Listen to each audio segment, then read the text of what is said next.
We used to cough to cover a fart, and now we fart to cover a cough. Yep. That's the state of reality we're in right now. Welcome to the John Top of It show. Hey. My name is Nicole Meisburg. I'm here with my wife, Nicole Meisburg. Welcome to the show. Welcome. What are you doing? Oh, yeah. We should not be shaking hands because we're supposed to be practicing social distancing right now. Yeah, well, use a little bit of hand sand. And you do Ebola elbow. Ebola elbow here. It's the new handshake for 2020. Anyway, our topic today is coronavirus, or COVID-19 to be technical. Let's dive right into it. Nicole, I would love for you to share with our viewers at home, how has COVID-19 affected you? My work is closed. You know, slowly the social distancing increases over the past few months until Washington's in a state of lockdown where we're basically shut-ins. I'm kind of even more paranoid because I'm pregnant. So yeah, my life has been at home. Just going out if you need things, doing lots and lots of home projects, getting ready for the baby, just cleaning, organizing. Not seeing much of anyone but you. Mm-hmm. And just like my parents. Yeah, I miss the friends. Yeah, not a lot of whole social interaction lately, huh? Except for me. Yeah. Nightmare. So for a while you were working. Yeah. And it wasn't until people started testing potentially positive for coronavirus that they were like, no, we got to shut this down. Or was it when Governor Inslee came out and said no more than 50 people should gather? It was right around the time when Washington had their first big outbreak at that nursing home. And that was like over the weekend. Mm-hmm. And I was already, it was already in the air that Corona was going around. So our whole practice had more sanitizing specifications and guidelines that we had to do, like extra cleaning in between each patient, like very sanitary, but still like some patients were just sick or had been sick, and it was just kind of like everyone was sketchy, walking on eggshells. Some people were canceling because they didn't want to get exposed, and it's like all this kind of pent up nervousness already. And then that huge outbreak happened in Kirkland, the Kirkland nursing home, and it was just like at that point we're like, nope, sorry, I'm not going in. And plus, you're pregnant. Yeah, and I was even more paranoid. And then that week, our clinic closed anyway. So, yeah. Well, it's good that you're home. I mean, it's good that you're home, but it's also bad in the sense that we all need to be making money to survive. So it's kind of like a bittersweet situation, I guess. I don't know. But I mean, thank goodness for you being able to work at home. Yeah, so I'm able to work at home. And for unemployment. Yeah, we'll see. I mean, unemployment has been a shit show as well. Yeah. It's been very difficult for you to apply, very difficult for you to reach them over the phone. Yeah. It's not that great of a situation. Yeah. And it only is in paying a state out of emergency for sure. And it's only paying out like 63% of your salary. Yeah. But I guess it's better than nothing. Tell me about like the interactions that we've had with your parents, because we know that, COVID-19 affects people that are older. And so they've been super paranoid to be around us, whereas we normally hang out with them and not so much anymore. Mm-hmm. I mean, my dad's already like a germaphobe. Mm-hmm. So to have this happen, he's just been like, he brings with him everywhere this like hand sanitizer wipes. And anytime we like touch something to hand him, obviously we're washing hands before, like handing him a plate or a cup. He'll wipe off like the surfaces of that we touched. He'll grab things with the hand wipe. Yeah, he'll just stay, 6 feet away from us. not get too close. Yeah, we've been doing a lot of video calls. Yeah, video calls. One time we stayed in with my cousin. We stayed in separate cars and had an outing to go get drive-through canless, which was really good. So we went through that, and that was kind of a fun, it was something. It was like we got to see them, but we were in separate cars, social distancing. So that's something that you can always do. Yeah, eat with your family in separate cars and roll down the windows. It's a great idea. Yeah. Yeah, getting takeout has been weird. Like, I guess you can call Uber Eats or Grubhub or one of these delivery companies, but then you're sketched out a little bit about who's touched your food. Same with like the mail delivery, who's touched your mail. You start to think about how everyone could be a vector, everyone could be a carrier for this virus and somehow infect you. So you're just like super on edge, I guess, about where things are coming from. Or where you touch. Mm-hmm. But at the same time, it's like you want to support local businesses. Yeah. So it's an incentive to go get takeout food or order takeout food for those people who don't have a job and are trying to like do Uber Eats or something. Yeah. Well, I've heard that, hypothetically, if you microwave whatever you get, that it kills whatever is on it. So that's another potential tactic you could do if you were paranoid about what's on your food or what touched your food. I mean, I have to do that anyway, being pregnant, just microwaving the heck out of meats. Mm-hmm. I can say that for me, what I've noticed the most, it hasn't been my job because I've been allowed to work from home part-time anyway, but now it's just full-time. So I haven't really noticed a whole lot of change there, but I have noticed a change with our Airbnb business. We host an Airbnb. We rent out 2 of the 3 rooms in our house to help pay our mortgage. And we've experienced a mass amount of cancellations in the last two months or so, ever since January. And I expect it to continue. But, the beginning of March, we actually canceled the rest of them all the way up until May, just because, we're a little sketched out about having people come into our house, not because we want to discriminate against anyone, but we just can't risk getting sick and spreading it to someone who's pregnant like you, or spreading it to your older parents that have potential health conditions. And it's just not worth the money, honestly, even though we need it or we could use it. I've also noticed that like when we go out shopping for groceries, there really isn't a whole lot of like high desirable items like toilet paper and hand sand, and which I got this, by the way. It's gold. Liquid gold. And toilet paper is white gold. Yeah. Interestingly enough, I was reading about why toilet paper is so desirable right now, and I found an interesting little paragraph.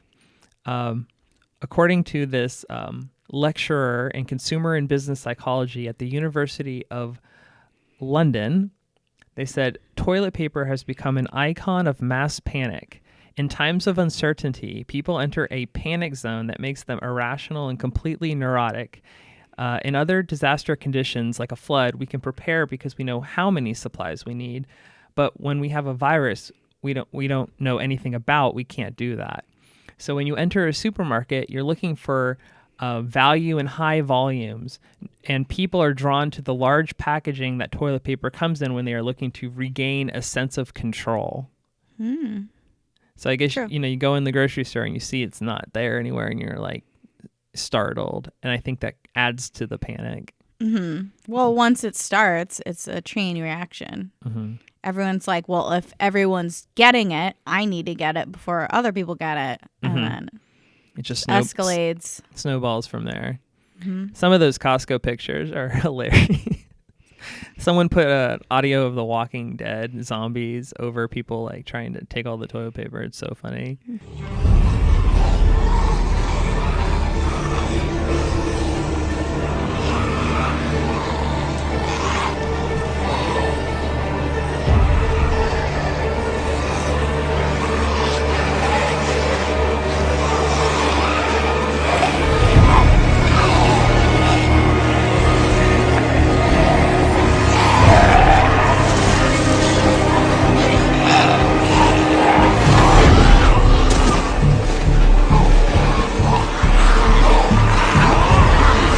All I can say is if you can't find any toilet paper out there, buy a bidet, because then you don't really need that much toilet paper, if any. And it's, there are endless reasons why a bidet is a better choice. If you can handle water going up your butt.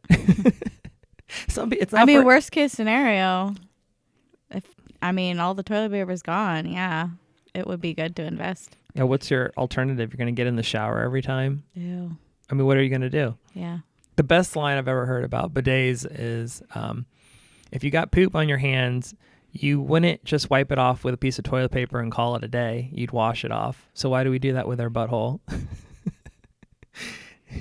I think it's solid logic, but it's not for everyone, I guess. But yeah, I get it. So the governor of Washington State announced a stay-at-home order the other day. And ever since that happened, apparently all the lines outside of all the grocery stores are a lot longer, and they're spread out like 6 feet apart. We saw one the other day. People are definitely trying to stock up in case they can't leave their houses for a while. So there's the stay-at-home order where we're not supposed to go anywhere unless it's necessary, like getting your groceries or getting your medicine. And he passed that because all the kids, all the young people were going out partying. Spring breakers. Yeah, they're going out to the beaches. They're going out and partying because they have no school and they're bored and they're young. Mm-hmm. Yeah, and a lot of the high traffic hikes, like Rattlesnake Ridge, they have pictures of people, like hundreds of people at the peak, all gathered together. It's not a good recipe. Another thing that I've noticed personally is just I don't spend any time with friends in real life anymore. It's pretty sad. I miss going out and playing board games with friends. Now I'm paranoid to touch the same pieces as them. I don't really go out to shows and hear DJ sets and dance, and I don't know. I wish restaurants. Yeah, no restaurant experiences with friends, and I don't know. It's kind of sad. I hope it passes relatively soon, because I don't think it's good for anyone's mental health to be cooped up for this long, and it feels like it's just gonna continue indefinitely, but I hope not. Hopefully it'll be let up by the time sunny weather actually shows up in Washington. Yeah, that's a rumor that I've heard, that hot weather will mitigate this, that will reduce the amount of people that have it.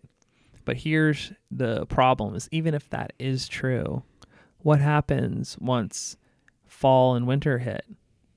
It's gonna get cold again. Yeah. That's when everyone gets the flu, and they're saying that COVID-19 is an endemic, which means it's just going to exist. It's not going away. So we might have a sense of normalcy in summer, end of spring, summer, and then by the time it starts to get really cold again, it's going to happen all over again because there's no vaccine. Hopefully they'll have antivirals for it by then. But so I thought it would be interesting to talk about COVID-19 itself and a lot of topics that surround that. So, okay. First of all, coronaviruses are a group of related viruses. Mm-hmm. They cause disease in mammals and birds. In humans, it causes respiratory tract infections that can be mild, such as feeling like you have a common cold. But for others, it can be lethal, such as if you have SARS, MERS, or COVID-19. But why it's called corona in Latin means crown or halo, which refers to the characteristic appearance reminiscent of a crown around the virus particles. So it's like the way it looks. It's kind of interesting. COVID-19. Do you know why it's called COVID-19? I don't know the id part, but I know 2019 is when it started. COVID, COV is the coronavirus family name, COV. And I think ID-19 stands for its ID. Oh, ID. Yeah, the year it was discovered. Where did the coronavirus COVID-19 come from? Wuhan, China. Well, According to the CDC, this is according to the CDC, the first cases of COVID-19 can be traced back to a live animal market in Wuhan, China. Research suggests that it originated in bats and that it made a jump to humans. Nobody knows how the bats got it, which is an interesting topic. Like, how did the bats get it in the first place? But researchers believe that it's not likely that that COVID-19 spread directly from bats to humans, but that one or more animals at the market in Wuhan were infected by the bats and then served as an intermediate host in the transfer of the virus from bats to humans. And so, how did it get from a bat to a human? You're familiar with this animal. Penguin? It's how do you say it? I think it's theorized that it's a pangolin. Pangolin. Sounds like penguin, but pangolin, Pangolin. The theory is that a human either consumed this animal or touched it during the butchering process. But I suppose it could have been another animal too. I mean, I wonder how they know. Maybe multiple animals. Perhaps. But it sounds like part of the issue are these live animal markets and the spreading of disease between animals and then passing that on to humans. So let's talk about the name. The name of this. Scientists have called it COVID-19, but Trump has been calling it China virus, and that's been very controversial for several reasons. But I've heard from the Republican side that he's been doing this because in China, they're blaming America. They're saying America started it. So it's a he said, she said kind of thing. And I think Trump refuses to allow America to take the fall, especially if they didn't start it. Yeah. But I mean, at the end of the day, like, who cares who started it? We just need to get it fixed. Mm-hmm. But I guess it can play a role in how the rest of the world sees your country or your people if they think you started it. Or how you're dealing with it. Yeah. But I think that I think it's best to address it as COVID-19, as it helps to understand like what we're talking about without enabling discrimination against Asian Americans. I know that the term has been weaponized by a lot of people that are bigots, and they're using it to encourage people to be hateful towards Chinese people or Asian Americans, and I don't think that's okay. I've been reading about how Asian Americans have been discriminated against in America, and some of the examples I read was someone said that a 5-year-old boy came up to me on a train and yelled, "It's Corona time." That's sad. Yeah. Like, you know, they have little kids that are like learning to be kind of mean. I don't know. I don't think that's cool. I don't think that's Well, I cool. think a kid probably doesn't understand But fully grasp what's at hand, but he hears all these like people talking about it. But who taught that kid? Yeah. Where did that kid learn that? Another person wrote, "My 7th grader's best friend is half Filipino. She's never been to China and hasn't been outside of the U.S. in nearly a year. She has kids refusing to sit anywhere near her at lunch or in class, and some kids even put masks on around her." Well, it's good the kids are home now. Yeah. But it's not nice behavior. No. Another person writes, "My in-laws, they live in the U.S. and they've never been to China in over a year. They vacationed to Florida recently and they were denied entry into a restaurant." They're not even letting them into a restaurant. That's like in the 1950s with black people. I mean, we had some scares with Airbnb. Well, we had some Asian people stay with us, and we did think, could they be more high risk? But we never discriminated against them. We still allowed them to stay. Yes. You just think. But the people who were staying in the other room were very concerned. They were, yes. It's interesting that back then we didn't take it seriously either. I know. We were just like, that's... The thing is, while this originated in Wuhan, it's everywhere now. So it was like, what's the point? Yeah. A lot of people are saying that like their favorite Chinese restaurant has lost a massive amount of customers, so the businesses are hurting. Another Chinese person said that my parents put up some decorations on their front door for Chinese New Year's, and their house got egged. Sad. So I don't think we should encourage that behavior by calling it China virus, because then people use that, they weaponize the term and use it to encourage more of that type of behavior. Yeah. So just call it COVID-19. I think that's better. So from your understanding, why do you think COVID-19 is dangerous? I think the fact that it's airborne, how much it can spread and how much it can affect. Well, it's not airborne for very long, from my understanding. I think that's been overblown, that it's only airborne for a short while. It's more so avoiding surfaces that it's on. I mean, but that, airborne surfaces, that's a lot of, and especially with cities where it's really close quarters, that's really easy to spread. Like what's happening in New York City right now. Yes. I mean, you think of Italy. Italy's so tight. Dense, like narrow little streets. Like of course that's the reason why it's so horrible over there, is because there's close quarters. There's not enough space to have 6 feet in between you. So let me read to you about the specifics about why this is dangerous. So coronavirus particles have spiked proteins that stick out from their surfaces. And these spikes, they hook into your cell membranes, allowing the virus's genetic material to enter the human cell. And then that material proceeds to hijack the metabolism of the cell and say, in effect, don't do your usual job.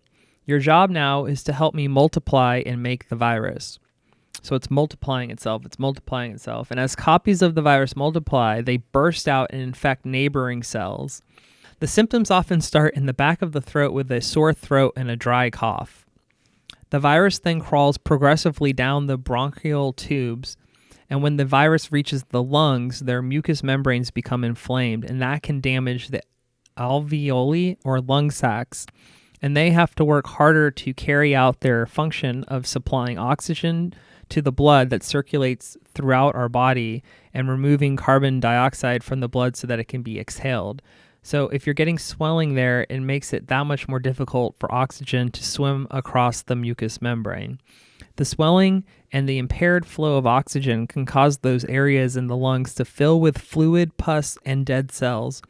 Pneumonia and infection in the lungs can occur. Some people have so much trouble breathing they need to be put on a ventilator, and in the worst cases, known as acute respiratory distress syndrome, the lungs fill with so much fluid that there's no amount of breathing support that can help, and the patient dies. Wow. So that's the specifics about it's dangerous. That, and there are no vaccines. Mm-hmm. So for all the people saying it's kind of like the flu, it's not like the flu. No. It's not like the flu. It's definitely more deadly. According to statistics that we've seen, it's 10 to 15 times more deadly. Yeah. For people that are older or immunocompromised. Mm-hmm. Who is getting affected by COVID-19? And like predominantly older people or people that are sick, they're most at risk. And so they want to make sure they don't get infected. But even younger people, while most younger people will recover, they've been talking about how you could technically come down with a permanent, like long-term lung condition where you have trouble with breathing for the rest of your life. Because it punctures holes in your lungs. Something like that. About that. Something like that. And so like, yeah, it's like, okay, you survived it, but are you better? Are you actually back to normal or no? And then what if it comes back too each year and you're already have lung damage? That's what gets me concerned about Trump wanting to open back the country and have everything go back to normal. Is like, if you get COVID-19 and you go through, the 2 weeks of being sick and then recover, are you actually back to normal, or do you now have a lung condition that's permanent? Like, I don't want that. Yeah. And I also wouldn't want to spread it to older people or people that are sick and be responsible for their death. Like, I couldn't live with that. I'd feel awful. So, while most people will survive this, I think one of the main reasons why we're trying to avoid it is to do something known as flatten the curve. The main reason for flattening the curve is to not overload the hospitals. So like if you have a lot of people getting infected all at once, the hospitals have way too many people that they have to treat, and they don't have enough ventilators to keep people alive, and they have to pick and choose who gets to live and who gets to die, and it's not going to be pretty, and that's what's happening in Italy right now. Versus instead of having a lot of people get sick at once and overloading the hospitals, you let people get sick gradually so that the hospitals can sustain it. Yeah. And then they're able to keep more people alive because it's more a manageable situation. But that's flattening the curve. So that's important. That's part of why we're doing the term flattening the curve refers to community isolation measures that keep the daily number of disease cases at a manageable level for medical providers. That's the official definition. So that's part of the reason why we're all in quarantine right now, is because we don't want, all of these hospitals to not be able to help people. Yeah, well, we don't want it to spread where it's out of control. Which is more dense areas. Especially in cities. Yeah. But even in more rural areas, I bet the healthcare options are probably not abundant. Yeah. So like it probably depends on like respirator hospital bed ratio to population of an area. It probably varies in different areas, but so how does the coronavirus spread? We talked a little bit about that. Yeah. Like airborne through touching things, and obviously it could be on your hands, but if you wash it off, you're fine. It's the part where you ingest or like maybe touch an orifice that can enter your body, like your mouth, your eyes, your nose, spit. Someone sneezes on you and you breathe that in. Yeah. Or the CDC says that the virus spreads through respiratory droplets that are produced when an infected person coughs or sneezes. And then those droplets can land in the mouth or noses of people that are nearby and be inhaled. Or, I guess they could get on a surface area and you could touch it and then spread it to yourself if you touch your face. That's why it's important to stay 6 feet or more apart, is so if somebody sneezes or coughs, you're not in their infection air zone, right? Yeah. Do you know what the common symptoms of having coronavirus are? Fever, cough, sneezing. No, not sneezing.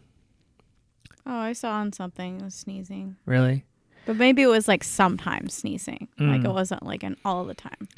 If it's a dry cough, it's more characteristic of COVID-19. But fever, dry cough, fatigue. Fatigue, yeah. And then a more serious symptom would be shortness of breath. Have you heard from anyone what having COVID-19 feels like? From like someone who has it or has had it? I mean, not personally. I mean, have you read any stories? But, Tom Hanks was saying he's feeling a little tired. Uh-huh. So it sounds like his aren't too severe, which is good. Yeah. So I read one account on Reddit. Someone said they had 3 days of fever chills. It felt like blowing and coughing razor blades. A week and a half into it, and now it's just a cough and a blocked, snotty nose. The phlegm is a yucky, thick, sticky green. So, I guess for a lot of people, it just feels like having a bad cold, which is good. But it's scary that more severe cases can lead to potentially permanent lung damage or shortness of breath and not being able to breathe and, dying from it if you're older or sick. Yeah. So it sounds like a bad cold, but more emphasis on respiratory, like lungs hurting, cough hurting. So if somebody comes into contact with coronavirus, COVID-19, How long until the symptoms appear? 5 to 14 days. According to the CDC, it's 2 to 14 days, so as early as 2. Wow. So what are some of the steps you've read to avoid getting it? Because there's no vaccine, so we can't go All out. the cleaners, hand sand, disinfectant wipes, keeping 6 feet distance, wearing a mask. Yeah. Let's talk about soap. Why should you wash your hands with soap? So the science is actually kind of interesting. And we watched videos on this that viruses, they're these self-assembled nanoparticles in which the weakest link is a lipid of fat. It's like a fatty lipid bilayer that goes around it. And when you use soap, it dissolves the fat membrane and the virus falls apart like a house of cards and dies. But only after 20 seconds. Yeah, up to 20 seconds, I guess, more so increases the probability that you killed them all. Yeah, it'll fully rip apart. Mm-hmm. A better term to use is that you've rendered the virus inactive because they're not alive. Mm-hmm. So you're just inactivating the virus by destroying the fat membrane around it. Yeah. So, yes, you're supposed to clean your hands off and, you wash your hands with soap and water for 20 seconds. Especially after you've been in a public place or after blowing your nose, coughing, or sneezing. These are all guidelines from the CDC. They say, if soap and water is not readily available, use a hand sanitizer that contains at least 60% alcohol, although it's not as effective as soap. Yeah. So if you have the option between hand sanitizer and soap, it's better to use soap. It works better against destroying that fat membrane. It doesn't kill all the good bacteria, too. You should cover all surfaces of your hands and rub them together until they feel dry. So, don't put the soap on your hands while the water is running on your hands and rub all the soap off with the water as you're washing. But put the soap on your hands, run a little water to get it soapy, and then turn off the water and rub them everywhere until it feels dry in your hands. And it's really easy to miss certain parts.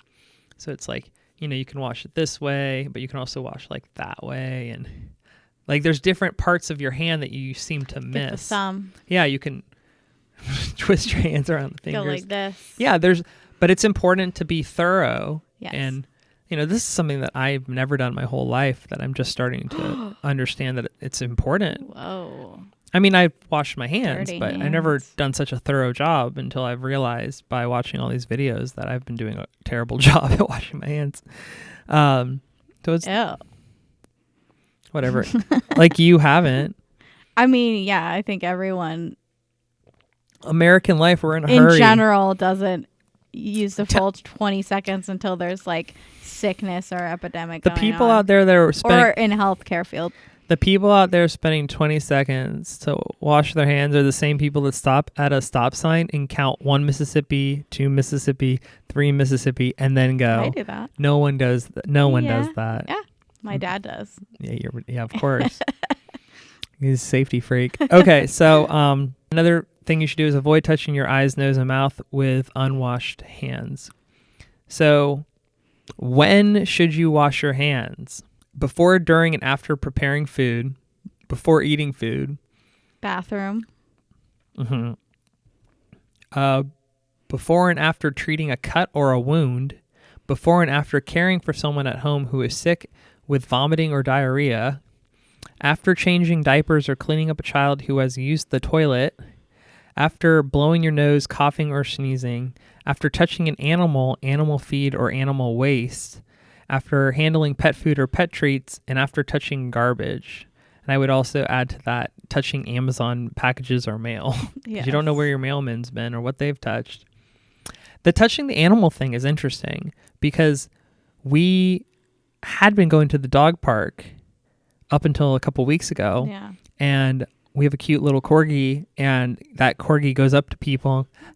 Yeah, and looks at us. Yeah, and then socializes. But everyone's petting our dog, Yeah. and then we pet the dog, and so you can spread the virus through the fur. Yeah, scary. So And it's like, how do you disinfect a dog? How do you disinfect a dog's hair? You got to give them a bath and soap every single time. Or just quarantine the dog and don't let anyone pet the dog. So according to the CDC, this is how you wash your hands properly. Pinky's out. Wet your hands with clean running water and turn off the tap and apply soap. Lather your hands by rubbing them together with the soap. Lather the back of your hands between your fingers and under your nails. How do you even get the soap under there? I don't know. Scrub your hands for at least 20 seconds. And if you need a timer, hum the happy birthday song from beginning to end twice. Or the ABCs. No, I thought we found out a better song that we liked, which was Mr. Brightside. If you sing Mr. Brightside, that's about 20 seconds, just the chorus. Gel the sea, turning saints into the sea, swimming through sick lullabies, choking on your alibis, but it's just the price I pay. Destiny is calling me. Open up my eager eyes, 'cause I'm Mr. Brightside. Or the Lizzo song 4 times. The main. I haven't heard that one. Hands up. Is that 20 seconds? No, you do it 4 times. Okay. That little riff. Oh, okay. You rinse your hands well under clean running water and dry your hands using a clean towel or air dry them. What else can you do to protect yourself? Wear a biohazard suit. Well, you can avoid close contact with people that are sick and put proper distance between yourself and other people, which is about 6 feet or more, which is recommended. If you're sick yourself, you should stay home. Cover your mouth and nose with a tissue, or sneeze or use the inside of your elbow, which is something that you told me that you told the kids to do when you were working in preschool. Yeah, it's the cough corner. The cough corner. Yeah. That's funny. Throw used tissues in the trash as opposed to where? Ew. Just leave them around, I guess, and then you accidentally use them again or something? Yeah, that's gross. Ew. Immediately wash your hands with soap and water for at least 20 seconds. If soap and water are not readily available, clean your hands with a hand sanitizer that contains at least 60% alcohol. So I recommend just keeping a tiny little hand sand in your pocket. Yep. That's what we do. Yep. And if we go anywhere and we accidentally touch something like a door handle or whatever, you just pull it out and sanitize. Yep. Your dad recently bought a car, and the first thing he did is he walked up to the salesman and shook his hand, and we go, "No, Ralph, no." And he was like, "Oh, it's just force of habit." Yeah, that's the hard thing when it's habit. Yeah. It's good to keep that little hand sand with you in case you forget. Got to keep it in your pocket. Or you just wave. Like when someone reaches out their hand and you feel the urge, just like wave. That's what I do with a lot of my patients. Oh, hi. Mm-hmm. But I can feel like that awkward thing because it's like, so sometimes like if you feel like that awkward, be like, hey, you know what's going around. Prefer to wave. Just put it out there. Like, I'm not trying to be mean. Mm-hmm. Here's a controversial one is you should wear a face mask. You should wear a face mask only if you're sick. It says you should wear a face mask when you're around other people if you're sick and before you enter a healthcare provider's office. But it creates a barrier between you and someone else, even if you aren't sick. So according to the CDC, there are 3 reasons why you should not wear a mask if you're not sick. Number 1 is there's a shortage right now, and they need to be reserved for healthcare workers who are working in close proximity to people who have it. And so what's happening now is healthcare workers are having to recycle their masks that are already infected. They're having to reuse the same masks over and over and potentially threaten their own life, because of this shortage. Mm-hmm. And what's happening is all these people that don't need them are hoarding them. Yeah, that's and not cool. You don't really need... The truth is, according to the CDC, you don't really need one as long as you're practicing social distancing. If you're keeping 6 feet away from everyone, you're not going to get it from breathing it in. That's what they're saying. And they're saying the masks would be better off in the hands of somebody who really needs it. True. So I encourage that. And then I've also read, this is probably less common, but apparently if you're wearing the mask incorrectly, you could accidentally make yourself sick. Maybe not with COVID if you don't have it, but you can make yourself sick because you can contaminate the mask by trapping your own germs and then breathing them back in. So it's not ideal to go around wearing a mask all the time. If you had bad germs to begin with. Yeah, but a lot of people do. Anyway, so if you're not sick, don't wear one. Just practice social distancing. Yeah. And if you are sick, wear one and practice social distancing. Have you seen what some other people in other countries have been doing? What? Some people were wearing those big dinosaur blow-up suits to like stores. Oh, that's not a bad idea. Well, and I've also seen people wearing their women's underwear over their face because there's no masks. So they'll put like a panties here. Those have like holes in it though. Better than nothing. Maybe. I don't know. So what else can you do? You can clean and disinfect frequently touched surfaces around your house or outside your house, like doorknobs. You know, we have keypads on our door, but you know, any area where multiple people are touching, you want to disinfect those areas on a regular basis, like a light switch, a doorknob, toilet handle, faucet handles, just the areas that have a high frequency of contact. So anyway, yeah, those are some of the ways that you can prevent getting it yourself or what to do to keep other people from getting it. So when do you think COVID-19 will end? I mean, who knows? But I think at some point it's gotta, you know, we're getting in shipments of more testing, kits, self-testing kits. So that we'll know more people have it. But how does this end? Well, and I'm sure CDC as well as several other medical researchers are trying to find a cure. You know, it's not a vaccine. Yeah. So they haven't stopped researching that. So at some point we got to find something that works. We're talking about 12 to 18 months to get a vaccine FDA approved. Yeah, that's what I mean. Yeah. And so we're talking middle of 2021 at the least to have a vaccine that's readily available for everyone. That's a long time from now. Yes. But I imagine they're trying other things along the way. Well, antivirals. Yes. To prevent the symptoms and save people's lives.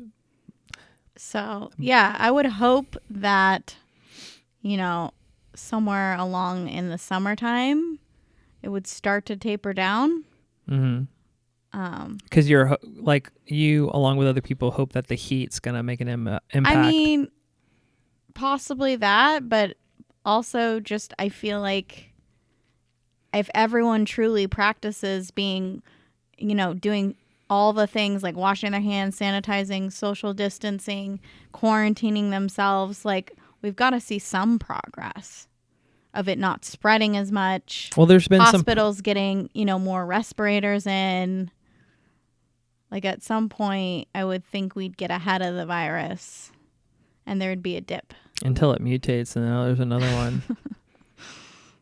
Well, let's hope not. Hope it doesn't take that fast. Well, in China and South Korea, I feel like they've made progress in slowing it down. But so here's an interesting take I read online. Someone said, in relation to COVID-19 ending, that it's not going to end. It's an endemic, which means it will persist in the general population. But eventually there will be very few infections. Summer months will kick in, and then we'll have some semblance of normalcy until round 2 hits in the winter of 2020. So coming up. And then we'll have areas in lockdown again.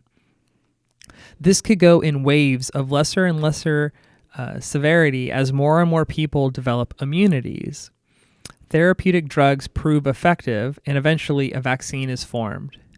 The world will be a different place after this calms down. Entire industries will be wiped out. And at minimum, we deal with a deep worldwide recession for some time. people will feel far more comfortable with socialist type policies that are protecting the general population moving forward. Bernie 2020. And ultimately, the world becomes a better and safer place due to the lessons learned and a more shared sense of our humanity and a desire to prevent this from ever happening again. I think it's a pretty solid take, but I guess we'll see what happens. How do you think this is going to impact our society in the long term? What do you forecast? I mean, a recession. Like, the stock market has plummeted. Small businesses have been hurting. Some have had to close down. You said Waffle House is out of business. Yeah, they closed like all their stores. Like, apparently. wow. Like, I mean, it's affecting. You know, it's bad when Waffle House is gone. I never got to try it. I wanted to try it. It's Awful House. Don't worry about it. Still.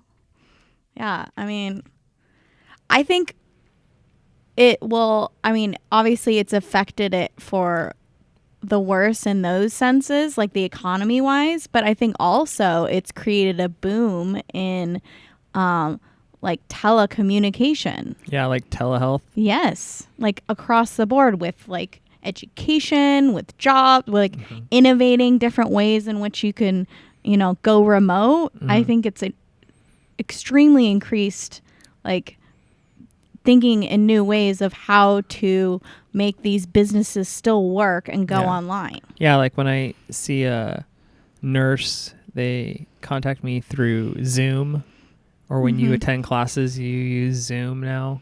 And so, like, or a lot meetings this is definitely proving that a lot of things that people say you have to come in for could definitely have been done online from home. Yeah. It's like proving it. Well, I think it changes going forward in the future. Like, let's say someone is sick, they can still get the same work done that they need to, or talk to the same people they need to, or like with students, right? Let's say they're sick for a while, or there's like a snowpocalypse again. Like, they could do classes online. You know? This might change the meaning of sick leave, though. That is true. Historically, sick leave has meant you don't do work, you stay home and get better. And I think maybe it'll more and more transition towards you feel sick, well, then you do your work from home. Unless you're like dying. Well, and a part of that is, you need to rest when you're sick. So they might still participate but do less work, but at least you'd get paid. Yeah. I think more people will be more cognizant of washing their hands and more properly. I think this is going to turn more people into germaphobes. Better sanitation. Like health anxiety has to be through the roof for a lot of people.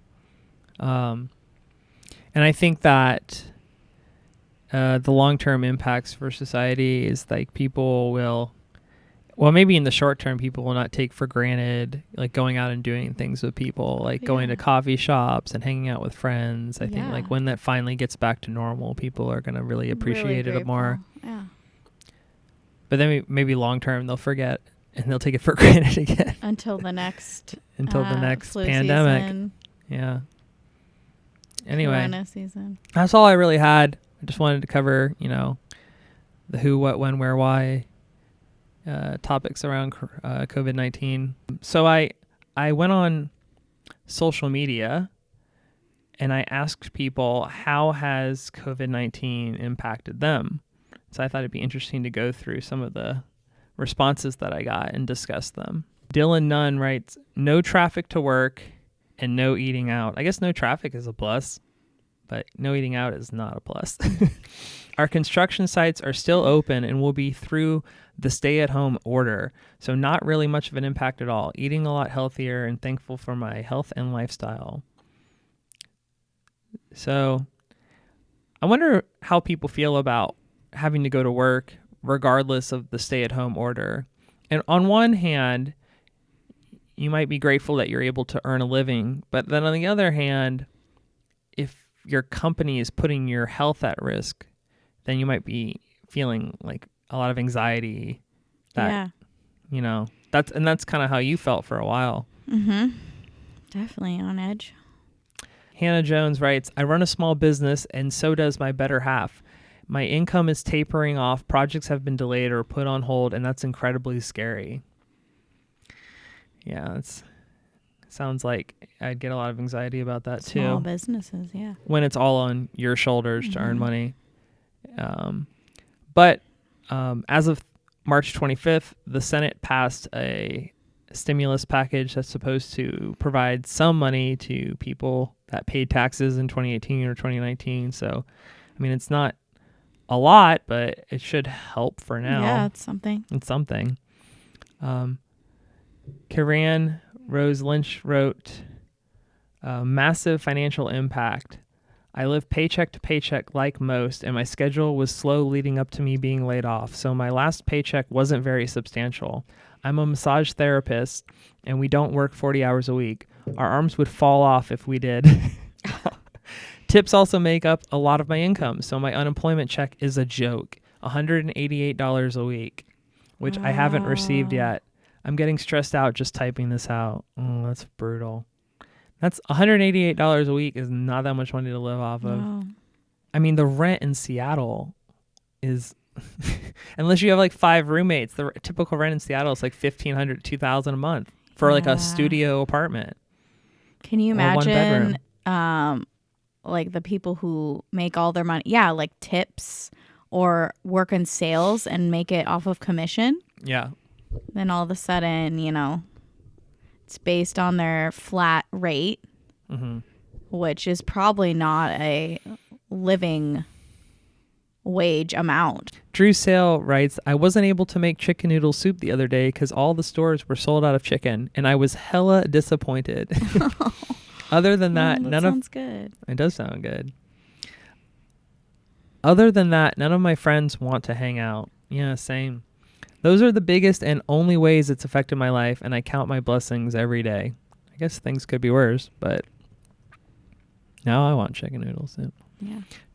Trenda Marie Berlin writes, social distancing is hard, especially my high-risk parents with asthma and lupus.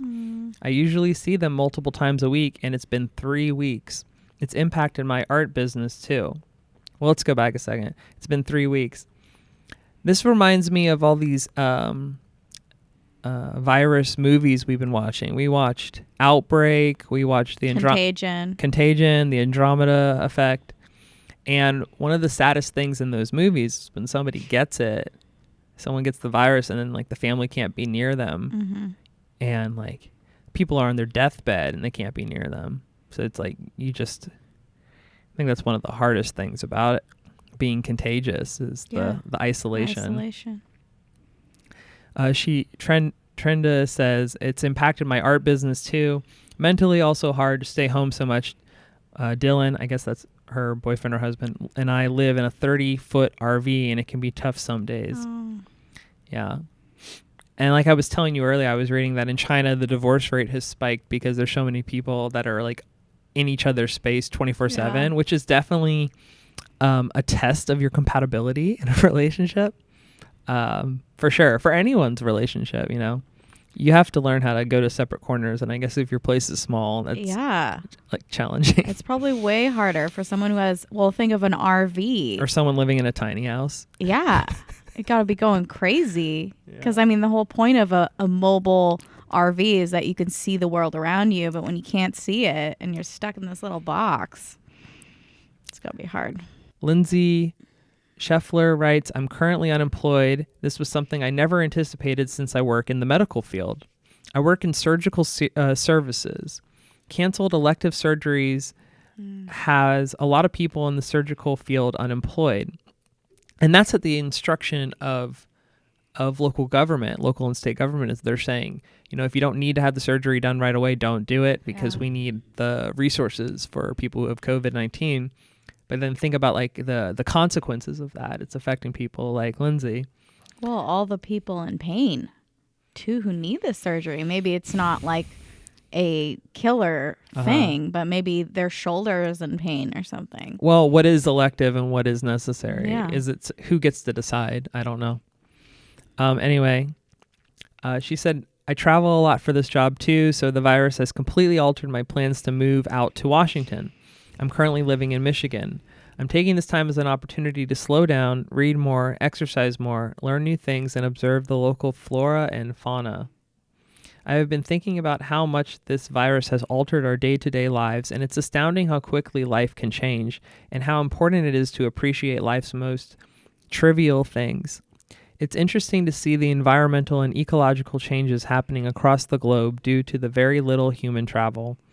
It is heartwarming to see communities and businesses coming together to provide food for those in need, essential PPE, and supplies to hospitals. In some areas, hospitals have received more from the community than they have from the federal government. Humanity can be fragile. This crisis is a reminder. Yeah, that's true. A lot more self-reflection and... Mm-hmm. In some ways, that's healthy for us to have the time out to contemplate. I think it is healthy. And take things, appreciate things more and don't take it for granted. Yeah. I think it's needed sometimes. Mm-hmm. Trevor Little writes, I had to cancel my wedding. Oh. You have a friend that's getting married in May who will most likely have to cancel her wedding as well. She's still waiting, but yeah. It's like wishful thinking. Deanna Kraft writes, the ability to work remote, spending more time with integral people in my life instead of just browsing online, getting some personal work done in my spiritual life, reading, meditation, going back to real true connections with people. That's another thing that has been kind of nice. I mean, being at home, having all this time, it's like, and everyone else is at home, you actually get to talk because everyone's not so busy going out and doing things. Mm-hmm. You message a friend, whether it be text, call, on Facebook, and, you know, they're around and you can talk to them more. The non-essentials. The non-essentials. The non-essentials are more available, but if you have an essential job, then you're at work. Yeah, but I would say like a lot of the people are at home. Yeah, you're right. Anika Klein writes, I don't get a commencement ceremony for my college graduation. Wow. I'm trying to finish a research thesis all online. I had some family members that had to miss my friend's funeral because they've been exposed. My friend's funeral didn't get a reception afterwards and was pretty much empty. It was a beautiful service, but he wasn't honored the way he was deserved. I was expecting to graduate with honors, but now that everything is moved online, I'm not sure. I do not do well in a solely online environment. Yeah, same. I was supposed to be the guest speaker for a suicide prevention event, but that's not happening. I was the stage manager for a play. We spent 3 hours a day rehearsing, and that's no longer happening. Wow. Yeah, I can't imagine all the people who are going to graduate and don't get a graduation or don't get a prom. And it's like you can't get that back. No. Yeah, it's just sad. But in the grand scheme of things, some of these things are not as important as staying alive. Well, for sure. But it still sucks. Yeah. Katrina Chambers writes, I'm seeing a different side of everyone, as well as realizing I may be missing out on a few firsts for my son, like his first Easter and his first birthday party. Yeah. I mean, you could do like a little Easter egg hunt in your backyard or something, but you definitely don't First birthday party, though. Mm-hmm. Can't really have kids over. Yeah. Like my friend Naomi's worried about that, too. Yeah. First birthday. Baby showers. Yeah. One of my other friends is also pregnant. Mm-hmm. And she might not have one or do a virtual one. Yeah. I mean, virtual is going to become the way of the future for everything for a while, I think. Yeah. I mean, we might have to do a virtual one if it's still going on. Yeah. I mean, again, though, it's a small price to pay for staying alive, but it sucks. Yeah. Just have a big second birthday party. To make up for it. Yeah, right. Peyton Cook writes, I had to come back from college and say goodbye to my closest friends, and I've switched to online classes. I'm feeling lost and anxious. Andy Schreiner writes, at this point, I'm just bored. I'm super, super fortunate to have a job that allowed me to work from home in the first place. They have extended it to be indefinite until this all blows over. It's healthcare IT, and my application has basically been gutted because they've postponed all elective procedures. So at this point, we're basically taking issues as they come in, and most other projects have been put on hold. There have been some COVID-19 related items that were built, but all in all, it's been super quiet for the last 2 weeks as far as work is concerned. My wife is a teacher and is on extended spring break, which will definitely get extended. There's nothing for us to do outside the home except walk our dogs to the nearby park or grocery shopping, as I like to put it, going on a raid, quote unquote. I get it. Physical distancing is super important right now, but we can only watch Netflix or play board games for so long. Yeah, I feel that. Mm-hmm. Eventually, we're going to want to do something. Nobody in our family has gotten sick yet. I'm sure a number of us have been asymptomatic. I've resigned to the fact that it's going to be like this for another month, hopefully less, possibly more. The memes have been fire, though. Keep it up. Yeah, a lot of good coronavirus memes. If you're on Facebook, check out Coronaviral. Viral. Yeah, I run that. Pretty fun place. Trying to make light of a bad situation. Anyway, that's all I really had.